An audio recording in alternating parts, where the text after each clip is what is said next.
السلام عليكم ورحمة الله وبركاته. قال النبي صلى الله عليه وسلم: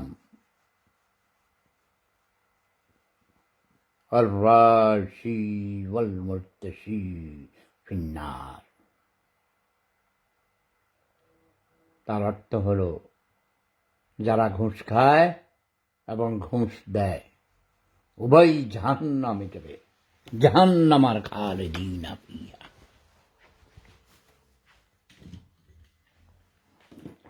দারুণ রোদ উঠেছে আমার বাড়ির। কি সুন্দর! সেজন্যই তো আমার এই বাসাটা আমার অনেক পছন্দ। আমি ব্যালকনিতেই রোদের ঝলকানি দেখিতে পাই। বুঝিত হে তরুণ তরুণীগণ, তোমরা কি বুঝিতে পাও?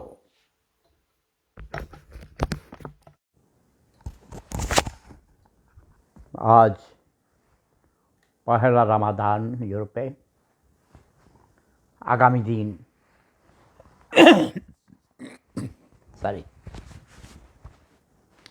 আগামী দিন বাংলাদেশে পহেলা রামাদান শুরু।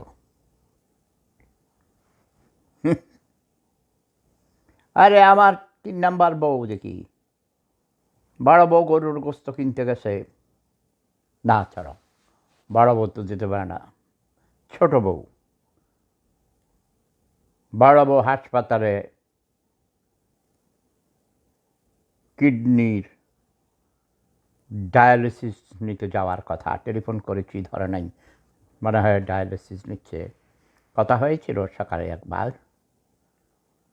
তারপর আমার 3 নাম্বার বউ দেখি, রামাদান মোবারক আমি পাঠাইছি, সেও পাঠাইছে। দেখি 3 নাম্বার বউ কী কায়।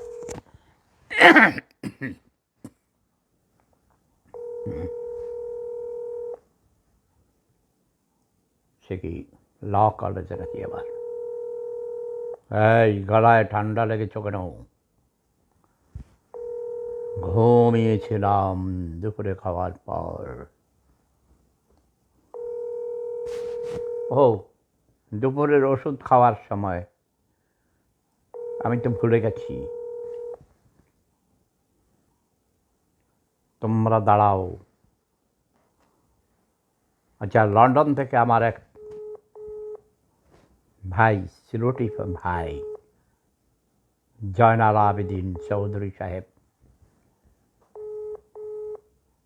এ পর্যন্ত কয়েক কোটি টাকা খরচ করেছেন সিলেটে তার গ্রামের বাড়িতে। মাদ্রাসা করেছেন, এতিমখানা করেছেন, মসজিদ করেছেন। আমাকে অনেকগুলো ভিডিও পাঠিয়েছেন। তিনি বেশ অনেক আগে থেকে আমাকে লন্ডনে ইনভাইট করেছেন কয়েকবার যাবার জন্যে, কিন্তু আমি তো অসুস্থ, ইচ্ছে করলেই যেতে পারি না। চৌধুরী সাহেবও নেই।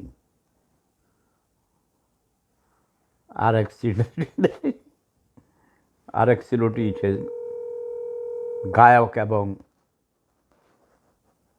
লয়ার।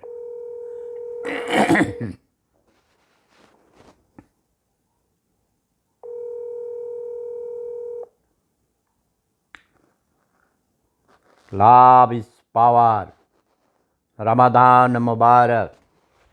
দেখে তুমি কি আজকে, তোমাদের তো আজকে রোজা না, কালকে রোজা, তাই না? কিন্তু রোজা হইল, তুমি বলো, ফেসবুকে তোমাকে দেখাইতেছি, বলছি বিশ্ববিখ্যাত গায়ক এবং আইনবিদ এক সিলেটি ফগা। কথা বলো, সবাইকে সালাম দাও। রমজান মোবারক। আসসালামু আলাইকুম, সবাই কেমন আছেন? রমজান মোবারক। তুমি বলো, তুমি শুধু বলে যাও, তোমার কথা শুনবে না, শুনছে, তোমাকে দেখছে, তোমার কথা তা তোমরা জবাব দিতে পারবে না। এটা তো আর পাল্টক না যে ওখানে গালি দিবা আর 1000টা গালি খাইবা। এটা হলো ফেসবুক, এটা ভদ্রলোকদের জায়গা, ঠিক আছে না? অবশ্যই দাদা, অবশ্যই। তা কিছু করো, বড় নতুন প্রজন্মের কথা, রামদানে কি করবা, ছুরিদারি কি করবা, তুমি তো উকিল মানুষ, মিছা কথা রোজার মধ্যেও কইবা দাদা? রোজার মধ্যেও না মিছা দাদা, কথা মিথ্যা কইবা? কথা বলি নাই কখনো। কোনোদিনও মিছা মিথ্যা কথা কথা কারো নাই, কখনো বলি বলো নাই নাই? দাদা। না, কখনো এটাই তো বলি নাই। তোমার সবচেয়ে বড় বলার মিথ্যা চেষ্টা কথা। করি। লয়ার্স আর না, লায়ার্স। না, মিথ্যা কথা না বললে তোমার না, না, না, মক্কেল না, তো ফাঁসি, না, না। মক্কেলের ফাঁসি হয়ে আমি যাইবে। আচ্ছা, দর্শক দর্শক যারা দেখছেন, আমি আসলে ওই রকম লয়ার না। আমি হ্যাঁ, একদম সিম্পল লয়ার। আমি সাধারণত ওই যে কোম্পানি আইন নিয়ে কাজ করি। তো আমার যে ক্রিমিনাল যে কাজগুলো বা সিভিলের কাজ, এগুলো আসলে করি না। আমি আসলে আচ্ছা, সম্পূর্ণ কোম্পানি আইন কি কোম্পানি করো? ল প্র্যাকটিস করি। তুমি কি ওই কমার্স এইসব দেখো? মানে কি কয়, লিগ্যাল অ্যাডভাইজার এসব মানে কিছু? Limited, right, limited company registration, হ্যাঁ, এগুলোই কাজ করি আমি। তো রেজিস্ট্রেশন অ্যাপ্রুভাল কোম্পানিরে কর এগুলো ফাঁকি করি। দেওয়ার এইসব করে দাও না? কেমনে কর না, কর না, না, ফাঁকি এগুলো দিতে করি হবে? না। না, না, না, না দাদা, ট্যাক্সের কাজগুলো করি না, বুঝছেন? ও, তো আমি এটাই একদম বলছি, simple income life tax lead করি। লয়ার না। না, ইনকাম ট্যাক্স লয়ার না, অ্যাডভোকেট। আমি অ্যাডভোকেট, কিন্তু আমি কাজ করি, সেক্টরটা হচ্ছে আমার বিজনেস নিয়ে, অর্থাৎ লিমিটেড কোম্পানি রেজিস্ট্রেশন, আরে পার্টনারশিপ বুঝেছি, বাংলাদেশে ট্রেড। বিজনেস মানে শতভাগ হারাম, সব হারামি কথা কই না, একদম মারে বলামো। বাংলাদেশের আচ্ছা, শতভাগ হারাম, হ্যাঁ। হারামি। হারাম বাংলাদেশে তো কোনো হারাম, মানুষ তাহলে তো নেই। হারাম দাদা। এক কথার মধ্যে কথা এই কইবা না, এই আমার কথা, আমি এই আছি। তোমার কথা শুনেছি। বাংলাদেশে কোনো হ্যাঁ, মুসলমান হ্যাঁ। নাই, বাংলাদেশে সব বেঈমান, নিমুখারাম, মিথ্যুক, ধোকাবাজ, গায়ের দুধে পানি মিশায়, 24 ঘন্টা মিথ্যা কথা বলে, অন্যের হক, হক কি কয়, আমানতে খেয়ানত করে, একদম। কারো মঙ্গল চায় না, কারো ক্ষতি ছাড়া, মানে কেউ উপর উঠতে গেলে তাকে মানে জোর করে নামায়, তারপরে হিংসা করে, হিংসা, বিদ্বেষ, খুন, রাহাজানি, অন্যের সুন্দরী তরুণী ঘরে থাকতে পারে না, ঘর বেড়া ভাঙ্গা পর্যন্ত মানে নিয়ে যায়। ঠিক না ব্যাটিক? না, ঠিক, ঠিক, ঠিক, ঠিক। বাংলাদেশে এরকমই মানুষগুলো এরকমই হয়ে দাঁড়াইছে এই মুহূর্তে। তাহলে আবার তুমি সৎ আগের মানুষ থাকো ভালো কি ছিল করে? দাদা। তুমি বলো তুমি সৎ। আমি তো 35 বছর আগে তোমাদের দেশের এইসব মিথ্যুক, ধোঁকাবাজ, রাজনীতিবিদ, টাউট, বাটপার, বিশেষ করে রাজনীতিবিদদের মুখে পেশাব করে দিয়ে চলে এসেছি। ইয়েস, মুখে একদম খাড়াইয়া, ঠিক আছে। খাড়াইয়া মুখের মধ্যে পেশাব। কুত্তার বাচ্চারা 1000টার মধ্যে 100টার মধ্যে 100টা মিথ্যা কথা বলে, 1000টার মধ্যে 1000টা মিথ্যা কথা বলে। রাজনীতিবিদরা কুত্তার বাচ্চা। কিসের আইন, কিসের সংবিধান বানাও? ওখানে শুধু লিখে রাখো একটা লাইন, যে মিথ্যা যে বলবে তার জিহ্বা কেটে ফেলা হবে, তাহলে আর কোনো অপরাধ হবে না, সারা পৃথিবীতে কোনো অপরাধ হবে না। মিথ্যা হলো পাপের মা। ঠিক না ব্যাঠিক? ওইসব নামাজ, রোজা, একদম, হজ, একদম। জাকাত, ওইসব ভণ্ডামি কথা দিয়া ওইসব আইন বানাইয়া কোনো লাভ নেই। একটাই আইন করতে হবে এবং সেটাকে বাস্তবায়ন করতে হবে। সেটা কি? মিথ্যা বলা যাবে না, একটাই কথা। মিথ্যা বললেই প্রমাণিত হলে জিহ্বা কেটে দিতে হবে, ধর্ষণ করলে নুনুর গোড়া কেটে দিতে হবে। ইয়াস। কি তুমি যে একদম। এইটার ভয় পাইছো মনে হয়? না, না দাদা, একদম আমি এভাবে চলি দাদা। আমার লাইফটা ওইরকমই। আমি একদম সিম্পল। Very good. আমারও তুমি এরকম একজন টাকা পয়সার প্রতি শিল্পী, এমন কোনো ইয়ে একজন নেই। শিল্পী আমি মানি একদম হলো সিম্পল একজন দাদা। একজন স্রষ্টা। একজন শিল্পী মানি হলো একজন সাংস্কৃতিক কর্মী। তাকে থাকতে হবে পবিত্র। শিল্পীর মন হবে উদার, শিল্পীর মন হবে সৎ। একদম, দেখি দেখি, আবার ধরো একদম। বুকে, আবার ধরো হাতটা, কেমন করে ধরছি না, আহ, প্রাণ ভরে গেছে। বলো, আমি জীবনেও আর কোনোদিন মিথ্যা কথা বলিব না। আমি জীবনেও মিথ্যা কথা বলবো না, এতদিনও বলি নাই। মানে এই চালাক বানানো ধরতে কথাও ধরতে, বলি না। কি চালাক দেখছ? বানানো কথাও বলি এই না। যে- দাদা শোনেন, বানানো কথা বলি না দাদা, সত্যি কথা। Very বানানো good. কোনো কথা বলি না। Very good. এই জন্যই তো আমার লিস্টে আছো, নাহলে তো কতবার তোমাকে আমি মানে ইয়ে করে দিতাম আগেই। আচ্ছা শোনো, যেটা তুমি যে চালাক, ধন্যবাদ। তুমি বুদ্ধিমান, ট্যালেন্টেড, ধরে ফেলেছ। আমি বলেছি বলো জীবনে আর কোনো দিন মিথ্যা কথা বলিব না, কিন্তু তুমি ধরে ফেলেছো, তার মানে অতীতে মিথ্যা কথা বলি যাচ্ছ, আর বলিব না মানে। না, বলি নাই, বলি নাই দাদা। হ্যাঁ, দাদা, আমার মিথ্যা কথা বলতে হয় না, বলি নাই। ভেরি বলতে গুড। হয় না না, কখনো আমি বলতে বলছি, হয় না। এটাই তো বলছি, মানে তুমি একদম ধরে সিম্পল। ফেলেছো আমাকে যে। যেভাবে দেখেন না, আমি এরকমই। ভেরি আপনি গুড। আমাকে ফগা ডাকেন না, আমি ফগাই। তুমি হিসেবে ফগা, আছি। তুমি সিলুটি ফগা, আবাদির ঘরের আবাদি। আচ্ছা ঠিক আছে, অনেক মজা পাইছি। আবাদি না, সিলেটি। এবার রমজান সম্পর্কে ধন্যবাদ বলো। দাদা। সবাই যারা অসুস্থ তাদের কোনো ফরজ নয়, এবং যারা রোজা রাখবে তারা তো রাখবেই, যারা রাখতে পারবে না তাদের উপর কেউ জোর করতে পারবে না। এবং অন্য ধর্মের লোক আছে যারা রোজা রাখান, তাদের কোনো প্রয়োজনই নেই। সম্মান প্রদর্শন করা এবং দোকানপাট, খাওয়ার দোকানপাট, রেস্টুরেন্ট খোলা থাকিবে, কারণ এখানে মহান আল্লাহ রাব্বুল আলামিন তোমার ইমানের পরীক্ষা করতেছে। মজাদার খাওয়া, সুন্দরী কচি কচি তরুণী তোমার সামনে দিয়ে যাইব, তুমি খাম চাইয়া ধরবা না, তুমি যাইয়া তার অন্যা করে টান দিবা না, তুমি খাওয়ার রেস্টুরেন্ট দেখলেই, এটাই সংযম। হ্যাঁ, রোজা মানে হলো সংযম। থ্যাংক ইউ, এটাই বলেছি। কিন্তু তোমাকে এক সিলোটি ফগা আবাদির ঘরের আবাদি, তার সৈন্য গোষ্ঠী অশিক্ষিত মূর্খ বর্বর ছিল, এখন জামাত ইসলামের আমির হয়েছে। শালার পুঁতে কালকে নাকি ঘোষণা দিয়েছে কোথাও কোনো রেস্টুরেন্ট, হোটেল তো মানে হোটেল রেস্টুরেন্ট খাওয়ার দোকান খোলা থাকতে পারবে না, সব বন্ধ করে দিতে হবে। আমি বলেছি তার নুনুর গোড়া কেটে দাও। শালার পুঁতের রাজনীতির গোষ্ঠী কিলাই, সে তো জোর করে ধর্ম। জবরদস্তি করে মানুষকে করা যায় না।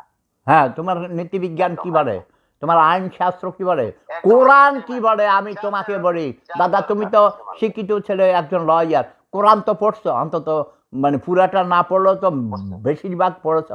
বসে দাদা, আমি তো ছোটবেলায় পুরাটা পড়ছি, বিভিন্ন ভাষায়। ছোটবেলায় পড়েছি। আমি ইংরেজিতে পড়েছি, বাংলায় পড়েছি, তারপরে আরবিতে পড়েছি, জার্মান ভাষায় পড়েছি। আমি দেখি নাই বলা হয়েছে জোরপূর্বক, জবরদস্তিপূর্বক কোনো ধর্ম চাপিয়ে দেয়া যাবে না। যাবে না, যাবে না। তাহলে যারা চাপিয়ে দেয় তারা কারা? তারা কি ধার্মিক নাকি ভণ্ড? অবশ্যই না, অবশ্যই না। তারা ভণ্ড, তারা রাজনীতির নামে ভণ্ডামি করে। তাদেরকে আমার শাস্তিরও নুনুর গোড়া কেটে দিতে হবে, আর মিথ্যা কথা বললে জিব্বা কেটে দিতে হবে, এটাও মিথ্যা কথা। এই আমির জামাতের আমির ডক্টর কি নাম, কি নাম, ডক্টর শফিকুর রহমানের জিব্বা কেটে দিতে হবে। সে মিথ্যা কথা কোরআনের অপব্যাখ্যা করেছে, তার জিব্বার গোড়া কেটে দিতে হবে। তুমি ধরবা আগে, তোমার সিরুটি ফগাছে। জোরপূর্বক কোনো ধর্ম চাপিয়ে দেওয়া যাবে না, কোনো কিছুই চাপিয়ে দেওয়া যাবে না। এখন তুমি মনে করো আমার বাড়িতে দাওয়াত দিলাম, রাঁধছে অনেক কিছু, একেবারে আমার বড় বউ, ছোট বউ, 3 নাম্বার বউ, 3টা বউ তো অনেক রাঁধছে তোমার জন্য, 10-12 রকম। তুমি কইতেছো যে না, আমি এই ঘিয়ের জিনিস খাবো না, আমি বিরিয়ানি খাবো না, এটা খাবো না, ওটা খাবো না, আমি ওই যে শাক ভর্তা বা ডিম খাবো না, বা আমিষ খাবো না, তাই না? আমি খাবো একটু অন্য নিজের পছন্দ মতো। এখন যদি তোমার জোর করে না খাইতেই হবে, এটা কি ঠিক হবে? ঠিক হবে না। কাজেই ধর্ম মানুষের মনের থেকে, অন্তর থেকে প্রাণ ভরে করবে। আমি যখন সুস্থ ছিলাম, আমি 30 দিন রোজা রেখেছি। আমি অন্যদেরকেও রোজা রাখতে আহ্বান করি, এখনও বলি যারা সুস্থ আছো রোজা থাকবে। রোজার অনেক ফজিলত আছে। রোজা মানুষকে শুদ্ধ করে, আত্মাকে শুদ্ধ করে, পবিত্র করে, তাই না? আত্মাকে পবিত্র করে। এবং রোজা রাখলে মনটা সবসময় আল্লাহর দিকে ধ্যানে থাকে এবং অপরাধ করতে পারে না। এটা হলো একটা অনুশীলন। বছরে 1 মাস অনুশীলন করতে বলা হয়েছে। অনুশীলন করো, সংযম করো, অভ্যাস করো। আর সেখানে তুমি জোর করে দিবা, আরে বাবা, ধরো কত পার্সেন্ট রোজা রাখতে পারে? যাদের জন্য রোজা জায়েজ হয় নাই, শিশু 11-12 বছরের নিচে ধরো, তারপরে তোমার ধরো অসুস্থ আছে, অন্য ধর্মের আছে, তো তারা তুমি যদি দোকানপাট বন্ধ করে দাও, খাওয়ার রেস্টুরেন্ট বন্ধ করে দাও, কেন? তাহলে হবে না। তাহলে তোমার রোজা, তাহলে ওই বেটার জন্য রোজা রাখাই দরকার নেই, ওই বেটার জন্য ধর্মের কথা বলাই দরকার নেই। হ্যাঁ, একদম একদম। দাদা ধন্যবাদ, তুমিও ভালো থাকো, অনেক ধন্যবাদ। ভালো থাকুন সবাই, সুস্থ থাকুন। সবাইকে রমাদান মুবারক। হে মহান আল্লাহ রাব্বুল আলামিন, তুমি সবাইকে রোজাদারদের রোজা রাখার তৌফিক দান করো এবং এই পৃথিবীতে শান্তি এনে দাও। রোগ বালাই থেকে, আমাদেরকে মহামারী থেকে এবং অভাব অনটন থেকে, দুর্ভিক্ষ থেকে এবং রাজনীতিবিদদের, অসভ্য মিথ্যুকবাজ রাজনীতিবিদদের হাত থেকে আমাদের রক্ষা করো মাওলা। আমিন আমিন সুম্মা আমিন। কে হযরত মাওলানা শাহ সুফি সিফাতুল্লাহ চাঁদপুরি আমার চেয়ে বেশি ভালো ওয়াজ কেউ করতে পারে? না না, হ্যাঁ, আপনি শ্রেষ্ঠ, সলিড কথা বলতে হবে। আপনি শ্রেষ্ঠ। ওইসব আউল ফাউল জি, আজে বাজে কথা বলার দরকার নেই। যদি আবার জামায়াতে ইসলামী বাংলাদেশের, যারা এদেশের স্বাধীনতা চায়নি, এদেশের রাজনীতি করা তো দূরের কথা, এদেশেই থাকার অধিকার তাদের নাই, তাদেরকে ক্ষমা চাইতে কও, নাহলে তাদের সবগুলো নুনুর গোড়া কেটে দিব আমরা। এতদিন আমরা চুপ করেছিলাম, আমাদের মাননীয় প্রধানমন্ত্রী আমার প্রিয় হাঁটু আপাকে দেশ থেকে বাধ্য করেছে এই সব রাজাকারের গোষ্ঠীরা, ৭১-এর পরাজিত ঘাতক রাজাকার আল বদর আল শামস, তাদের উত্তরসূরি নব্য রাজাকাররা, এবং নতুন দল বানিয়েছে, এরা সব নব্য রাজাকার দাদা। এই সব দাঙ্গলা শয়তান, এদের দেখলে চোরের মতো চেহারা, দেখলেই চোরের মতো লাগে। এদেরকে শূন্য করে দিয়েছি, কোনো লাভ হবে না। আমার একটা জরুরি কল আসছে তো। আচ্ছা ঠিক আছে, কল আসছে, আমার এটা ধরতে হবে। না আর ধরতে হবে না, তুমি ভালো থাকো। আমি বুঝেছি তুমি ভয় পেয়েছো, ওরা তোমার মারবে এই জন্যে। না না, যাক, হেরে একটু দিলাম। এই তো সুন্দর, রমাদান মুবারক। ভাই, প্রাণটা ভরে যায় সত্য কথা বললে, প্রাণ ভরে সুন্দর কথা শুনলে, সত্যের কথা শুনলে, শান্তির কথা শুনলে। কিন্তু যারা অশান্তি সৃষ্টি করে, জোরপূর্বক ধর্ম চাপিয়ে দিতে চায়, তাদেরকে জুতা মারো, জুতা মারো, জুতা মারো। তাদের নুনুর গোড়া কেটে দাও, তাদের জিহ্বা কেটে দাও। প্রেম ধর্ম সেরা ধর্ম, লাভ ইজ পাওয়ার। কেউ আসো নাকি? নজরুল দেওয়ান ভাই আসো। এই কেউ আমাকে এখন প্রাইভেটে মেসেজ পাঠাও, পাঠায়। এখানে আসে দেখতেছি আমি লাইভে কথা বলতেছি, আমাকে আবার মেসেজ দেয়, আবার কল দেয়। অশিক্ষিত মূর্খ ছোট লোক, গরিবের দল। রোজা রাখবি সুদীর পুতারা, না এটা পাঠায় বেড়াম। যারা সুস্থ আছে রোজা রাখবি। লাভ ইজ পাওয়ার। দেওয়ান ভাই, আসসালামু আলাইকুম। ওয়ালাইকুম সালাম। দেখি লন্ডন থেকে একটা কল আছে, আপনি শুনে থাকেন, দাঁড়ান। আচ্ছা আচ্ছা ঠিক আছে। আসসালামু আলাইকুম। হ্যাঁ, লন্ডন থেকে আমার প্রিয় জয়নাল আবেদিন ভাই, আপনার কথা বলেছি এতক্ষণ। সিলেটের একজন আপনার উনি একজন অনেক বড় আইনবিদ, তার সাথে কথা হলো লাইভে, কথা হয়েছে। আপনাকে আপনাকে তো দেখি না, তো দেখি আপনার কথা শুনতেছে। সবাইকে সালাম দেন, সবাইকে সালাম দেন আপনি। আমি এখন লাইভে ফেসবুক। এরা শুনবে, আপনি শুধু বলে যান আপনার কথা, পরিচয় বলেন। আপনার কথা বলেছি যে আপনি মাদ্রাসা, এতিমখানা, মসজিদ করেছেন, এর মধ্যে কয়েক কোটি টাকার প্রজেক্ট নিয়েছেন, এগুলি বলেন। এই যে আপনাকে দেখাই যাবে, এই তো সালাম দেন এবার। হ্যাঁ, আপনি দাদা আপনার দেখে, যেটা কই কথা শুনে একবারে শুনবেন মনোযোগ দিয়ে। আপনাকে দেখতেছে, আপনি শুধু বলে যান। আপনার ওরা জবাব দিবে না, জবাব দিতে পারবে না কেউ, আপনি শুধু বলেন। নাম বলেন, নাম বলেন, ফাঁক ফাঁক করে বাংলা বলেন। একবার করে দুইবার পায়। আমার নাম জয়নাল আবেদিন চৌধুরী, আমার বাড়ি সিলেটের বড় লেখা, আমি লন্ডনে থাকি, এবং আমি ওই যে অন্যান্য বাদ দিয়া যে কত বছর থাকেন সেটাও বলতে পারেন, এবং আপনি কি কি প্রজেক্ট নিয়েছেন যেটার কথা বলেছি, মাদ্রাসা, মসজিদ, এতিমখানা, স্কুল, কলেজ, কি কি করছেন এগুলো বলেন, এবার বলেন। আপনার যেটা বলছেন এগুলা পরিকল্পনা চলছে, আমি শুধু মাদ্রাসা শুরু করছি, আশা করি বাকিগুলো হবে। মাদ্রাসা স্টার্ট হয়ে গেছে অলরেডি, আলহামদুলিল্লাহ। আর যেটা হইলো কি যে লন্ডনে আমি আমার ছোটবেলায় আমার বাবার সাথে আসছি 1977-এ। আমি এখানে সাবেক কাউন্সিলর ছিলাম, এখন নাই আর কি। সমাজসেবা করছি বিশেষ সংগঠনের সাথে, এই আর। এবং রাজনীতি করেন? আর কি দেবো, কিছু নাই। রাজনীতি করতেন, এখন আর করেন না নাকি? করতেছি কম আর কি। আমি মাইন্ড করে দাদা, আমি তো আবার ভালো হয় না। বিএনপি মাইন্ডে, বিএনপির প্রতিষ্ঠাতা ছিলাম, এবং লন্ডন মহানগরের জেনারেল সেক্রেটারি ছিলাম, এবং ইউকে প্রেসিডেন্ট ছিলাম। এরপরে উপদেষ্টা ছিলাম। যখন কাউন্সিলর হওয়ার পরে উপদেষ্টা চলে যায়, আমি দুইদিকে সময় দিতে পারিনি। আর আমি সমাজসেবা করছি দাদা। আমি প্রায় 15-20টা সংগঠনের সাথে ছিলাম। ওই যে আমাদের 78 আন্দোলন হয় না, বর্ণবাদী আন্দোলনে, ওইটাতে ছিলাম আর কি। ওইটা আমি ছিলাম। একটা বই বাইর হয়েছে, আপনাকে দিব অবশ্য, আমি ব্যাটল অফ ব্রিকলেন, ওইটাতে আমি আসছি, ছবি টবি দিয়ে ব্যাটল অফ হয়তো সিলেটে ভাই ব্রিকলেন। এটাতে আমি আছি দাদা, দিছি আর কি, যারা তারা ওই সময় আন্দোলন করছে ভেরি গুড, ভেরি দিছি গুড। আর কি। আচ্ছা, আমি হ্যাঁ, আমি দেখেছি ব্রিকলেনের উপর একটা রিপোর্টিং কথা করছিল বিবিসি থেকে।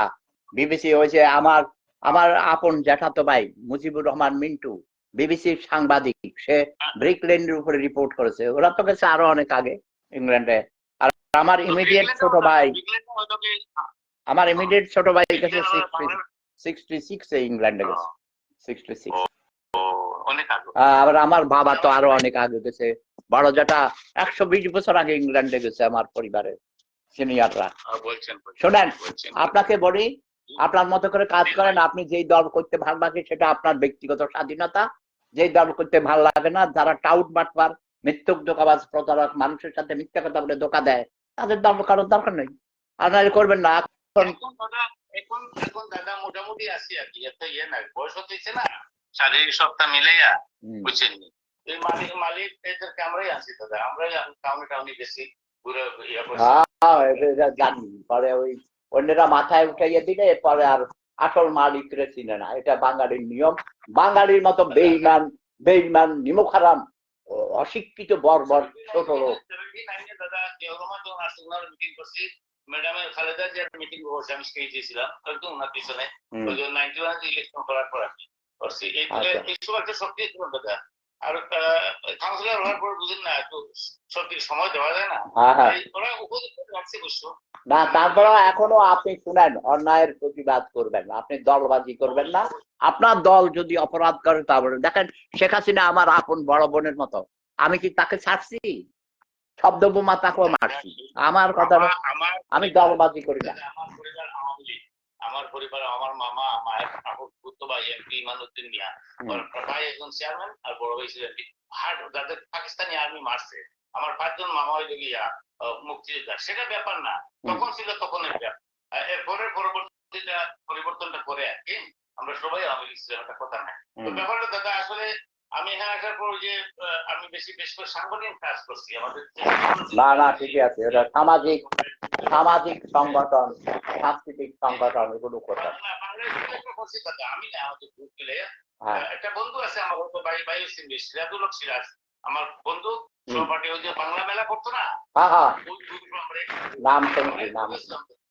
একদিন আপনার সাথে আপনি কথা বাড়াই দিচ্ছেন মনে হয় আমার সাথে একদিন, নাকি? শুনি না। হ্যাঁ, আমার মনে আছে, একদিন আপনার বাসায় আইছিল, ওই যে আপনি একদিন কথা বলাই দিচ্ছেন কেন। আচ্ছা, অনেক ধন্যবাদ। আপনি আজকে তো রোজা রাখছেন, লন্ডনে তো আজকাল রোজা নাকি? ভাইয়ের বাড়ি কই জানি না, তো আমি সিলেট ক্যাডেট কলেজের ছাত্র ছিলাম। কার বাড়ি কোথায়? আমার বাড়ি তো চাঁদপুর। না, ওই যে সিলেটি ভাইয়ের কথা বলছেন, ওনার কথা। ওদের ওই কি জানি, ওদের ভুলে গেছি, সুরামগঞ্জ না কোথায় জানি, যাই হোক, সে লয়ার, ও এখন কেটে গেছে, ওর এরকম লাইনে ছিল। সে আবার গান গায়, ওর নাম হচ্ছে কায়েস।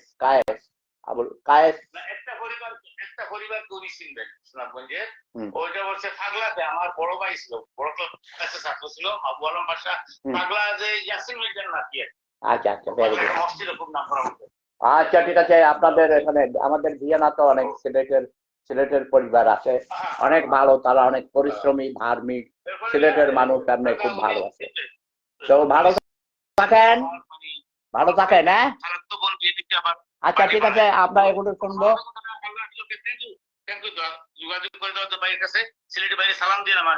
আচ্ছা, ঠিক আছে, সবাই এখন সারা পৃথিবী শুনতেছে আপনার কথা, শুধু সিলেটি ভাই না। আমি এখন লাইনে আপনারা কি বুঝেন নাই, সারা অনলাইনে সারা পৃথিবী আপনার কথা শুনছে। সবার উদ্দেশ্যে বলেন, খালি সিলেটি বাইরে সালাম দিব কি দেয়? হ্যাঁ, ভেরি গুড। সবাই ভালো থাকুন। রামাদান মুবারক। রামাদান মুবারক। ওয়ালাইকুম সালাম ওয়া রাহমাতুল্লাহি ওয়া বারাকাতুহু। সিলেটি ভাই ঘন কথা কইছে, তো উনি খেয়াল করে নাই আমি যে বলছি আমি অনলাইনে আছি। তো অনেক কথা বললাম। আপাতত সবাই ভালো থাকুন। নিজামুদ্দিন, সবাই ভালো থাকুন, সুস্থ থাকুন। প্রেম ধর্ম সেরা ধর্ম, মানব ধর্ম সেরা ধর্ম। ধর্ম নিয়ে যারা বাড়াবাড়ি করবে তাদের খবর আছে এবার, ওকে? একদম ফাটাইয়া ফেলামু। ঠিক মতো ধর্ম করবো, কোরআন হাদিস অনুযায়ী, নবীর সুন্নাহ অনুযায়ী। আমি সুন্নি জামাতের একজন মানুষ, ওকে? সুন্নাহ আল জামায়া বাংলাদেশের সেক্রেটারি জেনারেল ছিলেন আমার জ্যাঠাজি, চেয়ারম্যান ছিলেন আমার বাবার বন্ধু হযরত মাওলানা আবেদ শাহ, হযরত মাওলানা নুরুল হক আমার জ্যাঠা, তিনি মারা গেছেন, সবাই মারা গেছেন। আমার বাবার সহকারী সাধারণ সম্পাদক ছিলেন আলহাজ আলী আকবর মজুমদার। আমরা সুন্নি জামাতের মানুষ, আমরা ভণ্ডামি মারাই না। ওই দাঁড়ি দিয়া রাখছে, ঘুষ খায়, মিশে কথা খায়, মাথায় টুপি দিয়ে চুরি করে, ওজনে কম দেয়, ওসব ভণ্ডামির মধ্যে আমরা নেই। সলিড, আমি যেমন সলিড কথা বলি, সত্যিকারের খাঁটি ইমানদার মুসলমান হলে খাঁটি মানুষ হওয়া দরকার। ও ভণ্ড ধার্মিক হইয়া অন্যের উপরে জোর করে চাপাইয়া দিবা, খাওয়ার দোকান বন্ধ করে রাখবা, একদম নুনুর কোড়া করে দিব, ওকে? প্রেম ধর্ম সেরা ধর্ম, লাভ ইজ